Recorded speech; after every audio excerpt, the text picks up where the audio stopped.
Hai sahabat siaga bencana, kali ini kita akan membahas tentang cakupan air bersih dan juga wabah waterborne disease pada pasca tsunami dan gempa bumi Sulawesi Tengah dan juga Banten. Pada fase pasca bencana, penyakit menular mulai menginfeksi pengungsi dengan penyakit menular akibat udara, air, dan makanan. Adapun penyebabnya antara lain sanitasi buruk,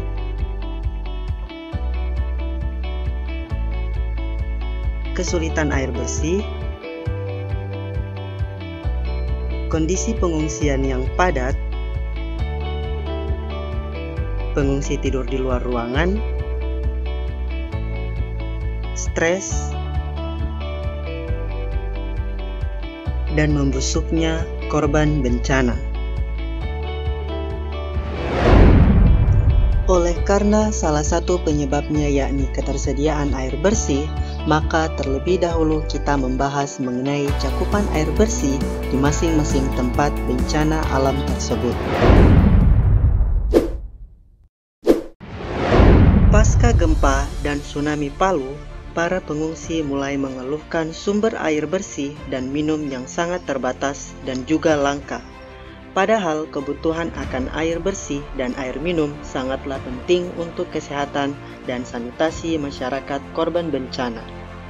PMI pun bergerak cepat dengan mengerahkan 20 truk tangki air yang berasal dari sejumlah markas PMI di Sulawesi dan Pulau Jawa yang terbagi menjadi 3 posko, yakni Posko Donggala, Posko Palu, dan Posko Sigi.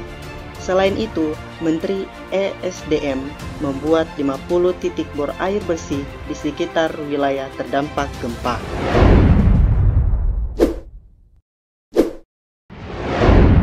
Setelah pesisir Selat Sunda dihantam oleh tsunami, banyak infrastruktur yang rusak sehingga perekonomian tersendat, begitupun dengan pasokan bahan makanan dan juga sumber air bersih. Masyarakat sangat membutuhkan penyaluran air bersih, khususnya di Desa Sumberjaya, Kecamatan Sumur, Pandeglang, Banten. Pemerintah bersama beberapa yayasan kemanusiaan mendistribusikan air bersih kepada masyarakat korban terdampak bencana.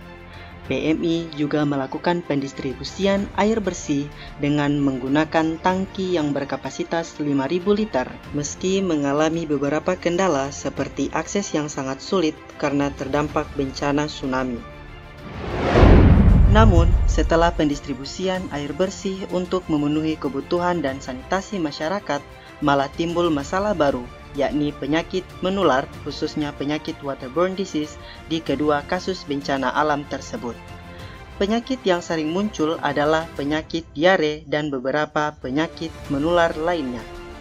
Menurut beberapa studi, penyakit diare merupakan 40% penyumbang angka kematian di lokasi bencana dan pengungsian. Penyebaran diare berkaitan dengan sumber air tercemar, kontaminasi air selama transportasi dan penyimpanan, penggunaan alat masak bersama, kurangnya sabun, dan makanan yang terkontaminasi. Pada pasca bencana gempa dan tsunami Palu, jumlah kasus diare tercatat sebanyak 4.527 kasus, 1.618 kasus di Kabupaten Donggala, dan 1.890 di Kota Palu. Beberapa pengungsi mengaku mengalami diare hebat dan juga muntaber selama pengungsian.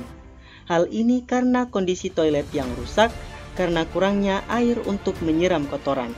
Kasus diare tersebut terus meningkat dan kebanyakan diderita oleh anak-anak. Pada pasca tsunami Banten, jumlah kasus diare berdasarkan laporan sementara Rapid Health Assessment bidang pencegahan dan pengendalian penyakit P2P Kemenkes Republik Indonesia menyatakan penyakit yang berpotensi menjadi kejadian luar biasa di Banten adalah diare akut. Kasus diare di Banten sebelum tsunami mencapai 1.771 kasus dan terus meningkat setelah bencana tsunami terjadi. Hal ini terbukti dengan adanya pengakuan beberapa pengungsi yang mengalami diare akut. Hal ini dikarenakan kondisi MCK yang tidak memadai dan juga kondisi pengungsian yang buruk.